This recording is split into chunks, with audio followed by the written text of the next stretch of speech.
The Innocents Abroad by Mark Twain. Chapter 8. The ancient city of Tangier, Morocco. Strange sights. A cradle of antiquity. We become wealthy. How they rob the mail in Africa. The danger of being opulent in Morocco.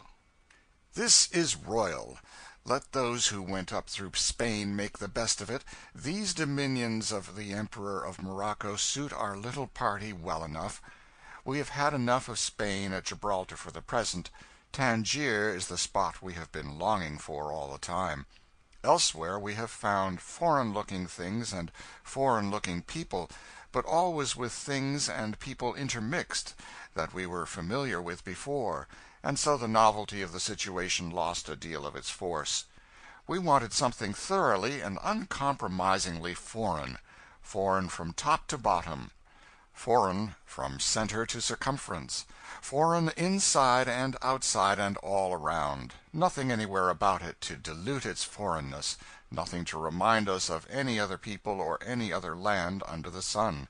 And lo, in Tangier we have found it. Here is not the slightest thing that ever we have seen save in pictures, and we always mistrusted the pictures before. We cannot any more.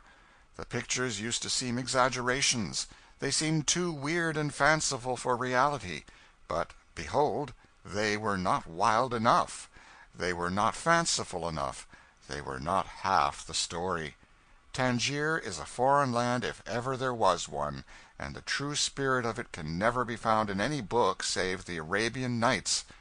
Here are no white men visible, yet swarms of humanity are all about us. Here is a packed and jammed city, enclosed in a massive stone wall which is more than 1,000 years old. All the houses nearly are 1 and 2 story, made of thick walls of stone, plastered outside, square as a dry goods box, flat as a floor on top, no cornices, whitewashed all over, a crowded city of snowy tombs. And the doors are arched with the peculiar arch we see in Moorish pictures. The floors are laid in varicolored diamond flags. In tessellated, many-colored porcelain squares wrought in the furnaces of Fez, in red tiles and broad bricks that time cannot wear. There is no furniture in the rooms of Jewish dwellings, save divans. What there is in Moorish ones no man may know. Within their sacred walls no Christian dog can enter. And the streets are oriental, some of them 3 feet wide, some 6, but only 2 that are over a dozen. A man can blockade the most of them by extending his body across them. Isn't it an oriental picture? There are stalwart Bedouins of the desert here, and stately Moors proud of a history that goes back to the night of time, and Jews whose fathers fled hither centuries upon centuries ago, and swarthy Riffians from the mountains, born cutthroats, and original genuine Negroes as black as Moses, and howling dervishes, and 100 breeds of Arabs, all sorts and descriptions of people that are foreign and curious to look upon. And their dresses are strange beyond all description. Here is a bronzed Moor in a prodigious white turban, curiously embroidered jacket, gold and crimson sash of many folds, wrapped round and round his waist, trousers that only come a little below his knee and yet have 20 yards of stuff in them, ornamented scimitar, bare shins, stockingless feet, yellow slippers, and gun of prosperous length, a mere soldier. I thought he was the emperor at least. And here are aged Moors with flowing white beards and long white robes with vast cowls, and Bedouins with long cowled striped cloaks, and Negroes and Riffians with heads clean shaven, except a kinky scalp lock back of the ear, or, rather, upon the after corner of the skull, and all sorts of barbarians in all sorts of weird costumes, and all more or less ragged. And here are Moorish women, who are enveloped from head to foot in coarse white robes, and whose sex can only be determined by the fact that they only leave one eye visible, and never look at men of their own race, or are looked at by them in public. Here are 5,000 Jews in blue gabardines, sashes about their waists, slippers upon their feet, little skull-caps upon the backs of their heads. hair combed down on the forehead, and cut straight across the middle of it, from side to side, the self-same fashion their Tangier ancestors have worn for I don't know how many bewildering centuries. Their feet and ankles are bare. Their noses are all hooked, and hooked alike. They all resemble each other so much that one could almost believe they were of one family. Their women are plump and pretty, and do smile upon a Christian in a way which is in the last degree comforting. What a funny old town it is! It seems like profanation to laugh and jest and bandy the frivolous chat of our day amid its hoary relics. Only the stately phraseology and the measured speech of the sons of the prophet are suited to a venerable antiquity like this. Here is a crumbling wall that was old when Columbus discovered America, was old when Peter the Hermit roused the knightly men of the Middle Ages to arm for the first crusade, was old when Charlemagne and his paladins beleaguered enchanted castles and battled with giants and genii in the fabled days of the olden time, was old when Christ and his disciples walked the earth, stood where it stands today when the lips of Memnon were vocal and men bought and sold in the streets of ancient Thebes. The Phoenicians, the Carthaginians, the English, Moors, Romans, all have battled for Tangier, all have won it, and lost it. Here is a ragged, oriental-looking negro from some desert place in interior Africa, filling his goatskin with water from a stained and battered fountain built by the Romans 1,200 years ago. Yonder is a ruined arch of a bridge built by Julius Caesar 1,900 years ago. Men who had seen the infant Savior in the Virgin's arms have stood upon it, maybe. Near it are the ruins of a dockyard where Caesar repaired his ships and loaded them with grain when he invaded Britain 50 years before the Christian era. Here, under the quiet stars, these old streets seem thronged with the phantoms of forgotten ages. My eyes are resting upon a spot where stood a monument which was seen and described by Roman historians less than 2,000 years ago, whereupon was inscribed, "We are Canaanites. We are they that have been driven out of the land of Canaan by the Jewish robber Joshua. Joshua drove them out, and they came here. Not many leagues from here is a tribe of Jews whose ancestors fled thither after an unsuccessful revolt against King David, and these their descendants are still under a ban and keep to themselves." Tangier has been mentioned in history for 3,000 years, and it was a town, though a queer one, when Hercules, clad in his lion's skin, landed here 4,000 years ago. In these streets he met Anytus, the king of the country, and brained him with his club, which was the fashion among gentlemen in those days. The people of Tangier, called Tingis then, lived in the rudest possible huts, and dressed in skins and carried clubs, and were as savage as the wild beasts they were constantly obliged to war with. But they were a gentlemanly race, and did no work. They lived on the natural products of the land. Their king's country residence was at the famous Garden of Hesperides, 70 miles down the coast from here.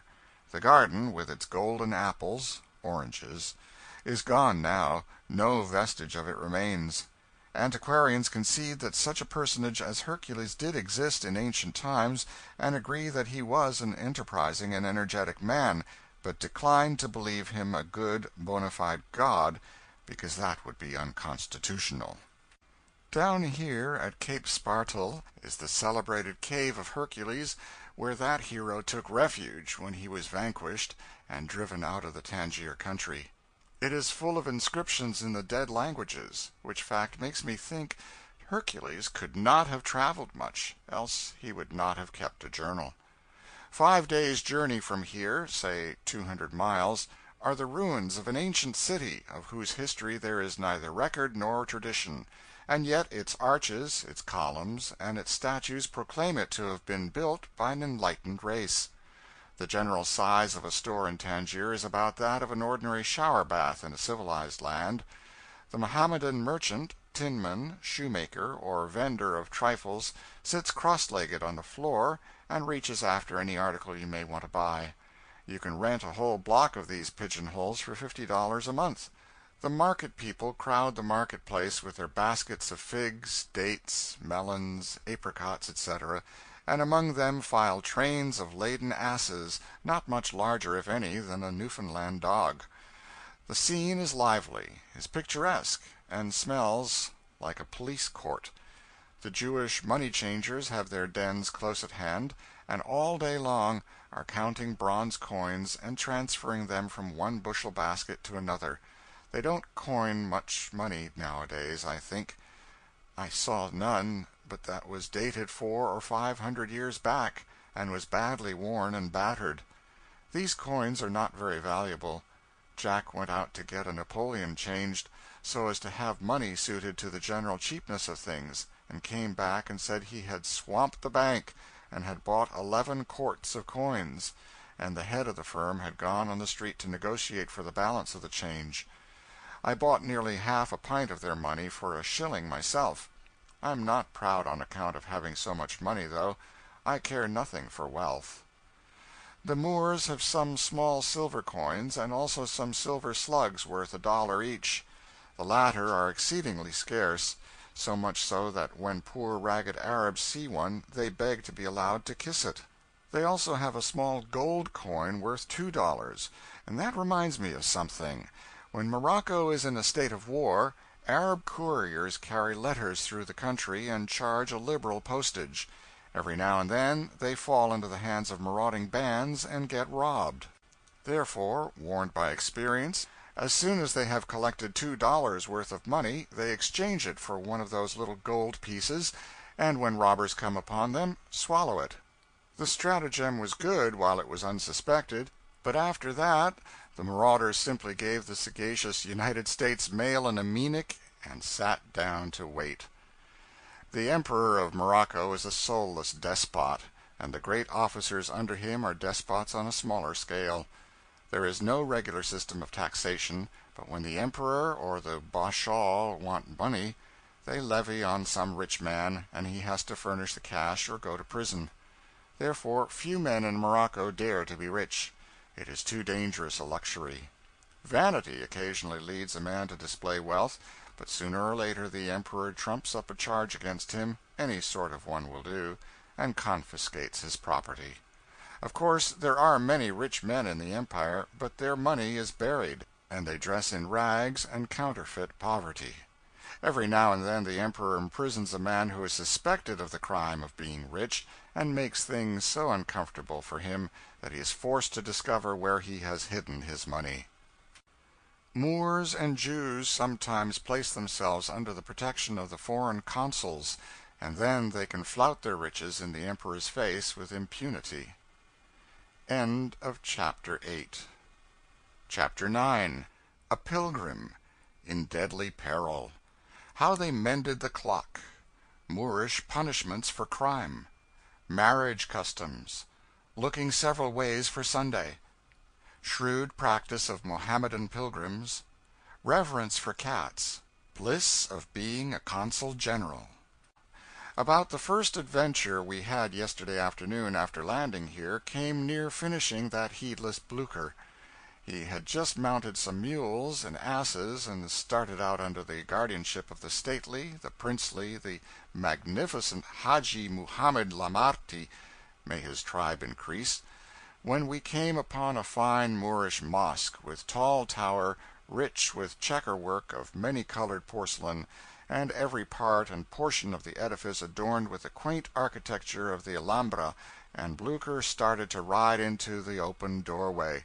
A startling "Hey! Hi!" from our camp followers, and a loud "Halt!" from an English gentleman in the party, checked the adventurer, and then we were informed that so dire a profanation is it for a Christian dog to set foot upon the sacred threshold of a Moorish mosque that no amount of purification can ever make it fit for the faithful to pray in again. Had Blucher succeeded in entering the place, he would no doubt have been chased through the town and stoned. And the time has been, and not many years ago either, when a Christian would have been most ruthlessly slaughtered if captured in a mosque. We caught a glimpse of the handsome tessellated pavements within, and of the devotees performing their ablutions at the fountains.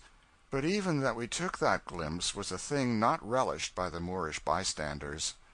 Some years ago the clock in the tower of the mosque got out of order. The Moors of Tangier have so degenerated that it has been long since there was an artificer among them capable of curing so delicate a patient as a debilitated clock. The great men of the city met in solemn conclave to consider how the difficulty was to be met. They discussed the matter thoroughly, but arrived at no solution. Finally, a patriarch arose and said, O children of the Prophet, it is known unto you that a Portuguese dog of a Christian clock-mender pollutes the city of Tangier with his presence. Ye know also that when mosques are builded, asses bear the stones and the cement, and cross the sacred threshold. Now, therefore, send the Christian dog on all fours and barefoot into the holy place to mend the clock, and let him go as an ass. And in that way it was done. Therefore, if Blucher ever sees the inside of a mosque, he will have to cast aside his humanity and go in his natural character. We visited the jail and found Moorish prisoners making mats and baskets. This thing of utilizing crime savors of civilization. Murder is punished with death. A short time ago 3 murderers were taken beyond the city walls and shot. Moorish guns are not good, and neither are Moorish marksmen. In this instance, they set up the poor criminals at long range like so many targets, and practiced on them, kept them hopping about and dodging bullets for half an hour before they managed to drive the center. When a man steals cattle, they cut off his right hand and left leg and nail them up in the marketplace as a warning to everybody. Their surgery is not artistic. They slice around the bone a little, then break off the limb. Sometimes the patient gets well, but as a general thing he don't. However, the Moorish heart is stout. The Moors were always brave. These criminals undergo the fearful operation without a wince, without a tremor of any kind, without a groan.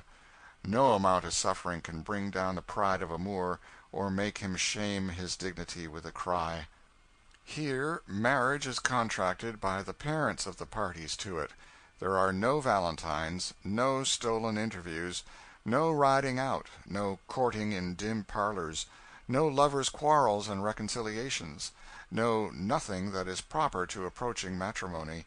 The young man takes the girl his father selects for him, marries her, and after that she is unveiled and he sees her for the first time. If, after due acquaintance, she suits him, he retains her. But if he suspects her purity, he bundles her back to her father. If he finds her diseased, the same. Or if, after just and reasonable time is allowed her, she neglects to bear children, back she goes to the home of her childhood. Mohammedans here, who can afford it, keep a good many wives on hand. They are called wives, though I believe the Koran only allows 4 genuine wives, the rest are concubines.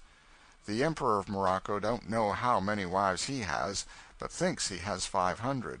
However, that is near enough. A dozen or so, one way or the other, don't matter. Even the Jews in the interior have a plurality of wives. I have caught a glimpse of the faces of several Moorish women, for they are only human, and will expose their faces for the admiration of a Christian dog when no male Moor is by, and I am full of veneration for the wisdom that leads them to cover up such atrocious ugliness. They carry their children at their backs, in a sack, like other savages the world over. Many of the negroes are held in slavery by the Moors, but the moment a female slave becomes her master's concubine, her bonds are broken, and as soon as a male slave can read the first chapter of the Koran, which contains the creed, he can no longer be held in bondage. They have 3 Sundays a week in Tangier. The Mohammedans comes on Friday, the Jews on Saturday, and that of the Christian consuls on Sunday. The Jews are the most radical. The Moor goes to his mosque about noon on his Sabbath, as on any other day, removes his shoes at the door, performs his ablutions, makes his salams, pressing his forehead to the pavement time and again, says his prayers, and goes back to his work. But the Jew shuts up shop, will not touch copper or bronze money at all, soils his fingers with nothing meaner than silver and gold, attends the synagogue devoutly, will not cook or have anything to do with fire, and religiously refrains from embarking in any enterprise. The Moor who has made a pilgrimage to Mecca is entitled to high distinction. Men call him Haji, and he is thenceforth a great personage. Hundreds of Moors come to Tangier every year and embark for Mecca. They go part of the way in English steamers, and the $10 or $12 they pay for passage is about all the trip costs. They take with them a quantity of food, and when the commissary department fails, they skirmish, as Jack terms it in his sinful, slangy way. From the time they leave till they get home again, they never wash, either on land or sea. They are usually gone from 5 to 7 months, and as they do not change their clothes during all that time, they are totally unfit for the drawing room when they get back. Many of them have to rake and scrape a long time to gather together the $10 their steamer passage costs, and when one of them gets back, he is a bankrupt forever after. Few Moors can ever build up their fortunes again in one short lifetime after so reckless an outlay. In order to confine the dignity of the Haji to gentlemen of patrician blood and possessions, the Emperor decreed that no man should make the pilgrimage save bloated aristocrats who are worth $100 in specie. But behold how iniquity can circumvent the law. For consideration, the Jewish money changer lends the pilgrim $100 long enough for him to swear himself through, and then receives it back before the ship sails out of the harbor. Spain is the only nation the Moors fear. The reason is that Spain sends her heaviest ships of war and her loudest guns to astonish these Muslims, while America and other nations send only a little contemptible tub of a gunboat occasionally. The Moors, like other savages, learn by what they see, not what they hear or read. We have great fleets in the Mediterranean, but they seldom touch at African ports. The Moors have a small opinion of England, France, and America, and put their representatives to a deal of red-tape circumlocution before they grant them their common rights, let alone a favor. But the moment the Spanish minister makes a demand, it is acceded to at once, whether it be just or not. Spain chastised the Moors 5 or 6 years ago about a disputed piece of property opposite Gibraltar, and captured the city of Twain. She compromised on an augmentation of her territory, $20 million indemnity in money and peace, and then she gave up the city. But she never gave it up until the Spanish soldiers had eaten up all the cats. They would not compromise as long as the cats held out. Spaniards are very fond of cats. On the contrary, the Moors reverence cats as something sacred, so the Spaniards touched them on a tender point that time. Their unfeline conduct in eating up all the Tetuan cats aroused a hatred toward them in the breasts of the Moors, to which even the driving them out of Spain was tame and passionless. Moors and Spaniards are foes forever now. France had a minister here once who embittered the nation against him in the most innocent way. He killed a couple of battalions of cats Tangier is full of them and made a parlor carpet out of their hides. He made his carpet in circles, first a circle of old gray tomcats with their tails all pointed toward the center, then a circle of yellow cats, next a circle of black cats and a circle of white ones, and then a circle of all sorts of cats, and finally a centerpiece of assorted kittens. It was very beautiful, but the Moors curse his memory to this day. When we went to call on our American Consul General today, I noticed that all possible games for parlor amusement seemed to be represented on his center tables. I thought that hinted at lonesomeness. The idea was correct. His is the only American family in Tangier. There are many foreign consuls in this place, but much visiting is not indulged in. Tangier is clear out of the world, and what is the use of visiting when people have nothing on earth to talk about? There is none. So each consul's family stays at home chiefly, and amuses itself as best it can. Tangier is full of interest for one day, but after that is a weary prison. The Consul General has been here 5 years, and has got enough of it to do him for a century, and is going home shortly. His family seize upon their letters and papers when the mail arrives, read them over and over again for 2 days or 3, talk them over and over again for 2 or 3 more, till they wear them out, and after that for days together they eat and drink and sleep and ride out over the same old road, and see the same old tiresome things that even decades of centuries have scarcely changed, and say never a single word. They have literally nothing whatever to talk about. The arrival of an American man-of-war is a godsend to them. O solitude, where are the charms which sages have seen in thy face? It is the completest exile that I can conceive of. I would seriously recommend to the Government of the United States that when a man commits a crime so heinous that the law provides no adequate punishment for it, they make him Consul General to Tangier. I am glad to have seen Tangier, the second oldest town in the world, but I am ready to bid it good-bye, I believe. We shall go hence to Gibraltar this evening or in the morning, and doubtless the Quaker City will sail from that port within the next 48 hours. End of chapter 9.